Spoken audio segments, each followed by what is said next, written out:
Well, welcome back to the Oval, y'all. And if you thought that last season's chaos was peaking, we've just been reminded that we've barely scratched the surface. Last week's episode just didn't bring the show back, it cracked it wide open with these two key storylines that ran the show: Nancy's arrest for murder and Hunter's unraveling obsession with women, cocaine, and control. Let's start where the tension hits the highest note, where Nancy was in that interrogation room being accused of murdering Clarence, Richard's father. Now, here's a twist. The DNA that allegedly seals her fate, it wasn't found on the surface, it wasn't on the coffee table, it wasn't on the ceiling, it was found in this man's drawers. In Clarence's underwear. Now, if you've been following this saga from the beginning, this feels like poetic chaos to some degree, right? The same Nancy that carried herself with moral superiority, the same one who weaponized judgment and played victim most of the time, right? She's now become the face of scandal. According to the detective, Richard and Sam supposedly told the investigators that she's the one that killed Clarence after her husband, Richard, found out about their affair. Now, whether it's true or not, one thing is very clear. Nancy's skeletons are finally walking themselves out of the closet. But Nancy, being Nancy, she didn't go quietly. She had to fake this asthma attack before they put her behind bars. She's scared, y'all. And this is a classic mix of denial and pride that defined her for so many seasons. Now, I can say that Tyler Perry knows exactly what he's doing here. He's flipping the moral table, right? The woman who once called everyone else's sins out loud is now living in her. Y'all, what is Nancy gonna do in jail? Meanwhile, in another part of this madness, Hunter and Isaac, they're there trapped inside of Hunter's room, and they're trying to come up with a way to, this strategy. So let's be real. There is no strategy here. Hunter's only consistent plan is to get his next hit and his next woman. He's restless, he's self-absorbed, and he's addicted, not just to cocaine, but Hunter is addicted to the chaos. Let's just be clear. Now, when he starts going on about Priscilla, it's almost embarrassing.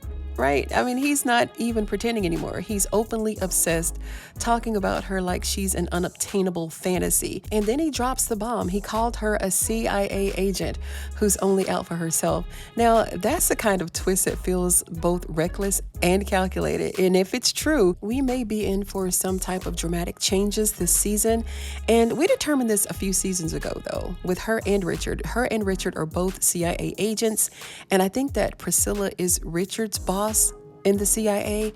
I don't know. I really don't know what benefit this is doing for anyone, because they don't have any type of authority, or control as to what goes on in the White House. They just kind of play along to get along, and nothing is happening. I mean, they have these titles, but what good is the title? And for those of us who are keeping track, Hunter's fixation on brown women and power has always been about control, but now it's veering into something darker, like paranoia, right? That's what this episode revealed. Hunter doesn't want women, he wants dominance, and he can't wait to have it. I mean, if he doesn't get it, he spirals out of control. All right, so then we have Simone and Bobby. The sexual tension is still at an all-time high with them, but Bobby actually walked away this time, or at least he tries to. And let's be honest, that's growth, right? The moment that Simone starts undressing him, pretending that she's checking for wires, it's clear that she's still using seduction as her weapon of choice. But what really makes this scene powerful is that Bobby resists. But you can see the conflict. It's written all over his face. It's that kind of restraint that says, I want you, but I'm not willing to lose myself for you. Now, for once, we see Bobby fighting temptation instead of feeding it, right? This might be the first time that he's trying to outsmart his own emotions instead of letting them drive him. Now, moving on to this other toxic circle. Known as Kyle and Donald's relationship. We get a masterclass in psychological warfare. These two, I don't know, they're still flaunting their affair in Lily's face, and it's becoming less about passion and more about punishment. Every word, every look, it's designed to provoke her, to piss her off. And it's working, because Lily is unraveling fast. Between the pills and the alcohol and the resentment, she's slipping into this version of herself that feels tragic and dangerous. And when she says that she wishes death upon Donald, it doesn't sound like a metaphor anymore. It's real rage, like real exhaustion. And, as quiet as it's kept, Lily has turned into one of the most sympathetic characters in the show. She's a woman that's trapped between humiliation and surviving. right?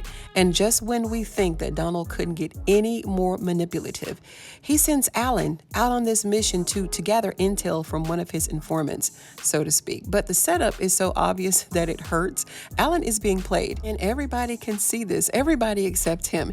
Now, the woman he's supposed to meet, the same one who he threw out of Donald's office last season, except this time she's disguised. You know, well, the last time she had on glasses, she had her hair tied back, but now she's this new person. She's part of Donald's plan, and Alan is falling for it instantly.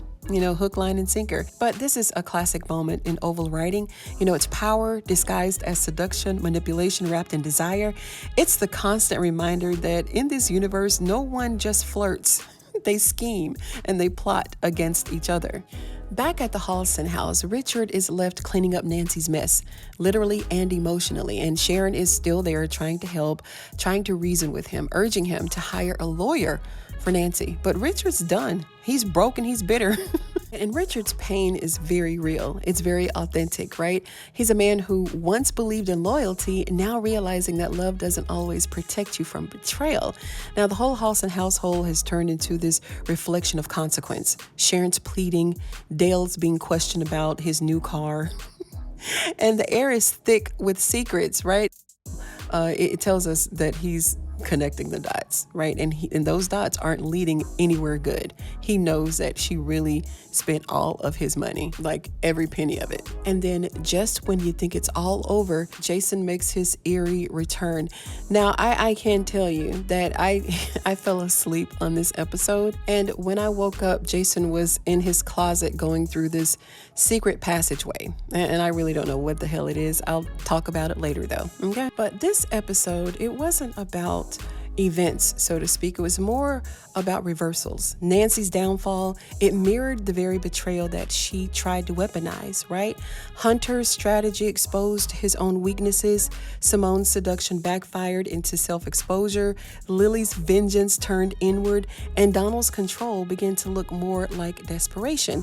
It's as if the entire episode was a long mirror, right? Forcing every character to confront the reflection that they've been avoiding. I think I'm summing this up properly. And to be honest, Tyler Perry has mastered this kind of storytelling, not through explosions or courtroom confessions, but through slow burn irony.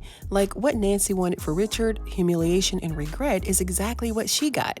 And what Hunter wanted to hide, his addictions, his lust, and his paranoia, it's all that he's left with, right? Now the big question moving forward is who's really in control? Because control is what everyone is chasing this season. Hunter wants control over perception. Nancy wants control over her narrative. Donald wants control over power. Simone wants control over temptation. But the truth is, none of them have it. Every move that they make exposes them a little bit more. And with Eli interrogating Sam, threatening to weaponize his affair with Victoria, the White House isn't a place of leadership anymore. It's a chessboard. Every player is blackmailing another, and everyone thinks they're one move away from checkmate. And if Tuesday night proved anything, it's that the most dangerous person isn't the one with the badge, it's the one with the most information, right? Because in the Oval, nobody stays clean for long, not even Nancy. And next week, somebody's truth is about to blow the White House wide open again. Does this madness ever really end? Well, that's it for this episode, you guys. Thank you so much for tuning in. Let me give a quick shout out to Rose Harper for her super thanks. Thank you so much, Rose. I really appreciate it. This will go towards my coffee at my next Cheesecake Factory visit.